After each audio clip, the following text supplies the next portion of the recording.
देखिए, इस समय मैं आया हूँ, ये ग्राम है छिटहा, गन्ना विकास परिषद एवं चीनी मिल गुलरिया, जिला लखीमपुर खीरी। और आप हैं हमारे साथ देश गन्ना विकास निरीक्षक महोदय गुलरिया। आप हैं हरदीप जी। नवदीप फगूरा, जिनका ये 4 एकड़ का पीछे 14,201 गन्ना जो बैकग्राउंड में दिखा रहा हूँ, इनके मालिक यही हैं। और ये 14,201 डिप्टी साहब हम इसलिए दिखाते हैं कि एक ऐसी प्रजाति है जिसपे अभी तक कृषक बंधुओं में आम सहमति नहीं बन पाई है। क्या? कि ये कुछ तो कहते हैं कि मैं छोड़ूंगा नहीं और कुछ कहते हैं मैं पकड़ूंगा नहीं, बिल्कुल ऐसा ही कुछ है। और आप हमारे साथ देखिए भैया, आप अपना नाम बता दीजिए। मेरा नाम जसपाल सिंह है। तो ये जसपाल जी जरा और अधूरा बताया तो आपने। मैं अभी रशिया में था रिसेंटली। रसिया, तो रूस में। रूस में। अच्छा, तो वहीं से आया हूँ मैं अभी। तो कितने दिन वहाँ रह के आए? मैंने वहाँ पे 14 महीने बिताए। क्या क्या किया वहाँ? मैं वहाँ पे KFC में जॉब करता था। किसमें? चिकन फ्राई का काम था अच्छा, मेरा। Chicken fry. हाँ जी। खेती वगैरह गन्ना वगैरह नहीं होता खेती करते हैं वहाँ पे, तो ज़्यादातर बागों की फसल होती है, जैसे सेब हो गया, स्ट्रॉबेरी हो गया। ठंडा क्योंकि देश है। ठंडा इलाका है बहुत ज़्यादा, टेम्परेचर माइनस में जाता है, वो बर्फबारी बहुत ज़्यादा होती है। तो यहाँ देखिए इंडियन भी हैं और ये रसिया से होके आए हैं। NRI। तो NRI पूरा नाम आप बता दीजिए ताकि कृषक बंधु जान जाए। मेरा नाम जसपाल सिंह है और मैं भी छिटहा में ही रहता हूँ। अच्छा। मेरे भाई खेती करते हैं, उनका नाम गुरपाल सिंह है। और ये खेत के मालिक है ये पंगूरा जी। तो अब डिप्टी साहब, ये प्लाट जो है नेशनल फूड सिक्योरिटी मिशन में है जी। 14,201 है, 4 एकड़ का प्लाट है। आप पूछ सकते हैं आप। नो डाउट, बहुत अच्छा प्लॉट है। इसमें इंटरक्रॉपिंग में आपने क्या लिया था जी?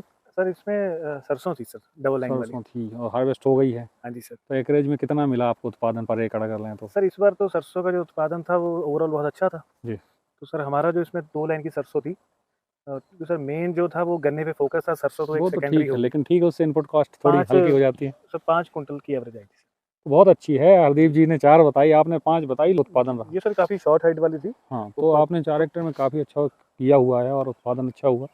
तो थोड़ा आपकी जो दवा खाद और सब जो सिंचाई का खर्चा है थोड़ा कंपनसेट हुआ और आपकी प्योर क्रॉप से इनकम होगी। हाँ जी। यही उद्देश्य है। एक तो ये गन्ने का रीजन है, 90% खेतों में गन्ना है, तो दलहन तिलहन का जो उत्पादन है वो प्रभावित होता है। जी जी। इसीलिए कि जो नेशनल फूड सिक्योरिटी मिशन के अंतर्गत हम लोग ये प्रमोट करते हैं, जो आपको योजना में लिया गया है वो इसीलिए कि उत्पादन ना प्रभावित हो। ज़्यादातर जो खाद्य तेल हैं जो इम्पोर्ट होते हैं, जी जी।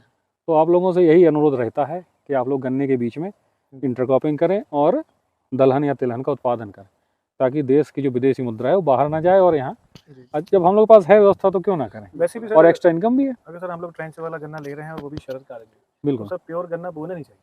बिल्कुल। तो बीच की जो स्पेस है, या 3 फुट है या 4 फुट है, वो तो 4 कर लीजिए, बहुत अच्छा रहता है। इससे खरपतवार भी कंट्रोल होता है। बिल्कुल जी। और सर सरसों का सबसे बेहतरीन रिजल्ट ये है सर, ये गन्ने को बिल्कुल नहीं इफेक्ट करती जी। अगर आप सरसों ना भी बोए तब भी उतना ही प्रोडक्शन है, हाँ। बोले तब भी उतना प्रोडक्शन। उल्टा सर ये जमीन को फर्टाइल करती है। ये बहुत अच्छा पॉइंट इन्होंने बताया कि जो इंटरकल्चर ऑपरेशंस हैं और इरिगेशन है वो उससे गन्ने की खेती पे या उत्पादन पे कोई प्रभाव नहीं पड़ता है। हम लोग और बताना चाहेंगे, ये अन्य कृषकों के लिए प्रेरणादायक है। हमने भी ये किया और इन्होंने भी किया। जी। जो सर सरसों का वेस्ट था जी, वो हमने बीच में मर्ज कर दिया। बहुत बढ़िया। उससे खाद की हरिका टाइप की व्यवस्था हो ऐसे में गई। सर कंबाइन जो जिससे इसकी हार्वेस्टिंग करवाई थी वो SMS वाली कंबाइन थी। जी। तो वैसे हम लोग नॉर्मल कंबाइन से करवाते थे, तो उसका जो वेस्ट था फिर उसको खेत से हटाना बाहर पड़ता निकालते था, थे। हाँ, हटाना वो इसी में सर मल्च हो गया और पानी लगाया और वो सड़ा सर, उसने और अच्छा बहुत रिजल्ट। पराली तो बहुत अच्छा जो है, जो वेस्ट जलाना नहीं चाहिए। जी जी। ये भी गवर्नमेंट की बहुत पॉलिसी ही है। जल्दी सड़ता है। तो आप लोग युवा कृषक हैं, हर चीज़ समझते हैं। ये सौभाग्य है इस क्षेत्र का कि आप लोग यंग होते हुए खेती में इन्वॉल्व में और नई टेक्नोलॉजी को और नई बातों ये सर को 20 इम्प्लीमेंट करते हैं, है ना हरदीप जी? 20 अक्टूबर को 20 अक्टूबर की सोइंग है और देखिए हाइट बहुत अच्छी है। दूरी इसकी कितनी थी? दूरी सर ये 42 इंच पे है सर, 3.5 फुट पे। 3.5। जी जी। सरसों की एक लाइन या दो line double line sir, double line double machine से लाइन। बोया था आपने? मशीन से बोया था सर, और सिर्फ सर 1.25 किलो एकड़ का बीज लगा था।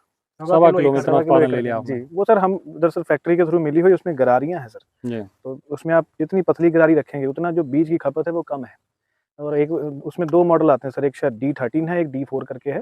तो जो D13 वाला मॉडल है वो सर बहुत अच्छा है, उसमें सिर्फ सवा केजी एकड़ का बीज लगता है और बहुत अच्छा रिजल्ट है उसका सर।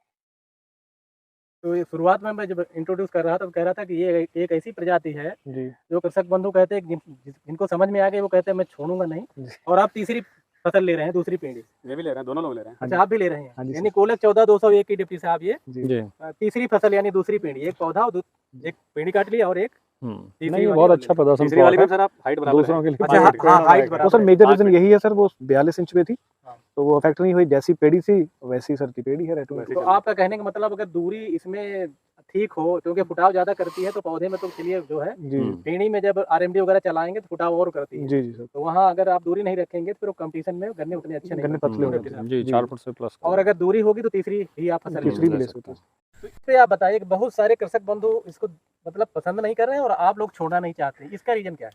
सर एक रीज़न तो सर ये है कि सर ये सबसे बेस्ट है ऑटम के लिए। ऑटम के सही बात। सर इसको हम लोग इधर ये बसंत कालीन में तो एक बार बोया था, तो उसमें सर प्रोडक्शन अच्छा नहीं आया था, कुछ लेट भी कर लिया था। और सर दूसरी ये है सर, ये कुछ सर हमारा जो क्षेत्र है थोड़ा सर लो लैंड वाला है, अच्छा। और ये 14-200 एक ऐसी वैरायटी है सर, इसको निरंतर नमी चाहिए। अगर इसमें हम नमी बना के रखेंगे तो इसका ऑटोमेटिकली जो हाइट है वो बढ़ती रहेगी। और जो अगर आप बात करें बारू वाले खेतों की, सैंडी सॉइल में, तो सर वहाँ इतनी अच्छी नहीं होती। सैंडी में सर थी, लेकिन सर उसमें मेहनत बहुत ज़्यादा है।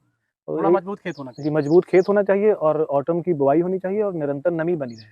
लेकिन मैंने देखा अपलैंड में भी ठीक ठाक है। हाँ जी सर, अपलैंड भी ठीक है, लेकिन जैसे वहाँ सर थोड़ी कॉस्टिंग बढ़ जाती है सर। अच्छा, मेन यहाँ चीज थोड़ा सर इसमें थोड़ा- दूरी। लेकिन वहाँ भी ठीक हो 1800 सकती है। जी और सर बशर्ते इसको तो ऑटो में दूरी लगाएं। करेंगे तभी इंटरक्रॉपिंग का भी फायदा मिलेगा। आपको कितने वर्षों का अनुभव हो गया सर ये दो सर सर इस प्रजाति का? हो गया सर 2020 से सर लगा रहे हैं। 2020 5 साल हो गए जी। 5 साल का। जी जी 5 साल के अनुभव में प्रोडक्शन का अनुभव क्या रहा? सर स्टार्टिंग में जब लाए थे पौधा सर, से लेके पेड़ी तक। स्टार्टिंग में सर जब लेके आए थे तो ये एकदम से 238 जैसे फ्लॉप हो गया। हाँ।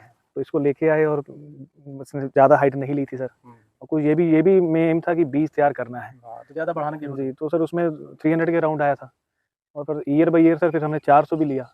और इस बार सर जो हमारा वो उधर था रोड के ऊपर प्लॉट था 8 बीघे का, और उसमें अच्छा प्रोडक्शन आया। वो सितंबर सोइंग था और ये हरी खाद वगैरह उसमें जुटी गई है। थी। एक बार प्रोडक्शन बता दीजिए। उसमें सर 500 कुंटल निकला। वो 500 कुंटल एकड़ में। उसमें सर थोड़ी जिद हो गई थी, लोग कहते थे कि 14-200 500 नहीं निकलेगा। कुछ सर मेहनत भी ज़्यादा हो गई थी सर, प्रोडक्शन तो ले लिया लेकिन लेकिन आपने टारगेट अचीव कॉस्टिंग किया। सर कॉस्टिंग Target achieve किया ना। कॉस्टिंग सर कॉस्टिंग बढ़ गई थी सर तो प्रोडक्शन पेड़ी के भी तो पौधे से अच्छी खड़ी हुई। पेड़ी सर हाँ जी ठीक चल रही। तो वो सर जमीन नहीं सर अच्छी है बिल्कुल, मतलब बिल्कुल सैंडी जमीन नहीं सैंडी है। जमीन है जी। और ये तो और अच्छा जो देख रहे हैं। हाँ जी। अच्छा, इस बार फंगुरा जी बताइए, इस बार फसल अच्छी है और रोग और कीट नहीं दिख रहे हैं, जी क्या कारण इसका है? सर मुझे लग रहा है सर 14-201 इसकी ये कहीं ना कहीं यहाँ की जो सॉइल है उसको Adapt कर अडेप्ट कर लिया सर। और अब तो सर कलर भी, पहले इशू आ रहा था कलर- कलर वाला, जी, जी। इस बार सर ये 14-200 के जितने भी प्लॉट हैं उनमें देख रहा हूँ क्लोरोफिल की मात्रा बहुत अच्छी है। डार्क है। जी जी, चाहे पेड़ी लीजिए, हरदीप के पास भी रेटून सेकंड है, हमारे पास भी है, लेकिन उसका भी कलर ऐसा ही है सर, पीलापन नहीं है। और दूसरा सर अब बिल्कुल देखिए स्लिक पत्ती है, कोई बहुत इसमें अच्छा। स्पॉट नहीं है और कहीं ना। बड़ी देखिए, हम लोग अगर इसे अंदर जाए ना, जी हाँ तो 8 फुट हाइट हो गई। और सर फार्मर भी ज़्यादा। सर इसके पूरे करैक्टर समझ चुका और है। ऊपर है। 8 से ज्यादा है। जी टाइम टू टाइम सर इस पे सब कुछ होता रहता है। डिप्टी साहब, ये प्रजातियां ऐसी दिखाने का मकसद यही है कि थोड़ा किसानों में आम सहमति बने कि प्रजाति कोई खराब नहीं होती है, जी उसके बस अकॉर्डिंग उसका किस काम करना। किस जमीन में कौन प्रजाति लगाए, हाँ जी हाँ जी किस और मौसम में लगाएं, कितनी- टेम्परेचर। किस मौसम में लगाएं। जी। अगर ये ऑटम के लिए है तो प्रयास करिए ऑटम में, जी और अगर आपको स्प्रिंग में लगाना है तो 13235 बहुत अच्छी चल रही हाँ है। जी बहुत ऑप्शन है इस समय, नई 17-231 वैरायटी है, की। कई जी प्रजातियां सर। हैं। तो विकल्प के रूप में 16-202 आई है अच्छी, और 18-231 आई है। 18-231 हाँ, देखिए आपके ये पास भी तो है। अच्छी जी आई सर, हैं, चल रही हैं। फ्यूचर में भी 16-202 सर काफी मोटाई लेके हम्म, ठीक, अच्छा चल रहा है, शुरू मेरे अच्छा पास इस चल बार रहा है। उसमें ऑटम में है, तो उसकी मोटाई सर अच्छी लग रही अच्छी लग रही है। है। जी तो प्रजाति को ऐसा नहीं कि बस अगर खेत जैसे अब 4 प्रजातियां हैं और आपको 2 टाइम बोना है ना, तो टाइम के अनुसार और जमीन के अनुसार प्रबंधन करें। क्यों हरदीप भाई? हाँ सर, टाइम मतलब हर वैरायटी है, तो किसी जैसे आप 1400 की बात कर रहे हैं, ऑटम के लिए बेस्ट है। जी जी। पर 13-235 हम नहीं लगाते थे, कभी नहीं लगाई। लास्ट ईयर से लगा रहे हैं, हमको बहुत अच्छी लगी, हम उसको बसंतकालीन में लगाते हैं। आपकी तो स्प्रिंग वाली बहुत अच्छी थी। जी ये है डिप्टी साहब। नहीं बढ़िया है। हरदीप ने तो सर ये गेहूं काट के भी लगाया है गन्ना, 13-235 लाया ना, हाँ जी। बहुत सर अच्छा ठीक करना चल रहा नहीं कुल मिला के हमने जो फील्ड में आप लोगों से बात किया, कहते हैं कि अगर ये 14-201 जब खेत में खड़ी हो ना, तो इससे अच्छी कोई नहीं लगती। बिल्कुल आनंद आ जाता है देख करके। सर। गिरती नहीं सर, सबसे मेन गिरती नहीं कि है, अगर वजन आप भी है। जी और सर, वजन लास्ट भी है। तक लास्ट तक अच्छी रहती है देखने में। और गन्ना अलग पहचान में आया था जब इसको कट के सर- मिलिंग के लिए जाता है, एकदम गोल्डन चमकता है। जनवरी और हाँ, गोल्डन दिसंबर में कलर सर इसको चलता ना है, वो इसका अलग दिखती हम है, अपनी दूर से भाषा बता में दो बोलते हैं कि 1400 इसको जॉन्डिस हो जाता है, इसकी थोड़ी पत्ती पीली पड़ जाती है। जाड़े का असर थोड़ा रहता असर है, लेकिन लेकिन अब उससे- अनुभव हो गया, उसके बाद रिकवरी कर जी जाता है। वजन नहीं सर कम होता। वजन कम नहीं होता है, पीला हमने सर कंपेयर किया है 118 को इसके साथ, तो स्टार्टिंग फेज में 18 ने इसको क्रॉस कर दिया, लेकिन जब फैक्ट्री सप्लाई की बात हुई तो 18 की उतनी फांदी जाती थी और 14-201 की उतनी जाती थी। 14-201 का 4 से 5 कुंटल गन्ना बढ़ता था सर, वजन है इसमें वजन है सर। और ठोस सबसे अच्छी इसकी 3 फसलें तो आराम से काट सकते हैं अगर डिस्टेंस मेंटेन रखा तो। सर दूसरी एक बात और है इसमें, इसका मिड पतला इसका है, ऑटम- थोड़ा 18 से। इसका ऑटम सर आप लेट तक ले जाएं। ऑटम को आप अगर फरवरी में भी कटाई कर रहे हैं तभी सर ये वेट नहीं लॉस करेगा। और सर 18 को अगर आप फरवरी में ले जा रहे हैं, मार्च में ले जाएंगे तो उसमें बीच में सुराख हो जाता है। नहीं, इसको अगर फरवरी तक ले जाएंगे और फरवरी में काटेंगे तो आपकी पेड़ी और अच्छी पेड़ी हो और जाएगी। अच्छी हो तो जाड़ा निकाल देंगे आप। हम्म। क्योंकि अगर जाड़े और में काट थोड़ा देंगे आप, पेड़ी प्रबंधन भी थोड़ा सा, जब क्योंकि हैवी वेट क्रॉप है और न्यूट्रिएंट ज़्यादा खींचती है, जी सही है। तो अगर आप उस समय यूरिया और इस सब का थोड़ा ध्यान दें, क्योंकि गन्ने में ज़्यादा थोड़ा मात्रा इसमें है, हमें लगता है तो 20% के आसपास यूरिया बढ़ा देना स्टेबल सेविंग कर दें। इसमें सर ये चाहिए। है आरएमडी वगैरह चलाते हैं। RMD बस और ये रेटून उनका चाचा वाला है। ठीक है भाई फंगूरा जी, बहुत अच्छा लगा, आपने अच्छा गन्ना दिखाया। और सरसों वाले और गन्ने आप के गन्ना देख के उधर उधर का जो हो सकता है यहाँ लाइए, सर्दियों में ट्रैक जो हालांकि मैंने वहाँ पे बस यही फलों के सेब वगैरह के देखे बाग, और स्ट्रॉबेरी की ज़्यादा खेती होती है। स्ट्रॉबेरी। हाँ स्ट्रॉबेरी स्ट्रॉबेरी इधर हो बाकी सकती है, लेकिन ऐसी वाली सर्दियों अभी में। नहीं देखी अभी। वैसे इस बार हमने खाने भर को सुमित के यहाँ लगाई थी गन्ने के खेत में, हाँ ठीक ठाक खाने को मिल गई उनको। अगली बार इनको भी लगवाएंगे स्ट्रॉबेरी खाने। धन्यवाद भाई राम प्रसाद जी।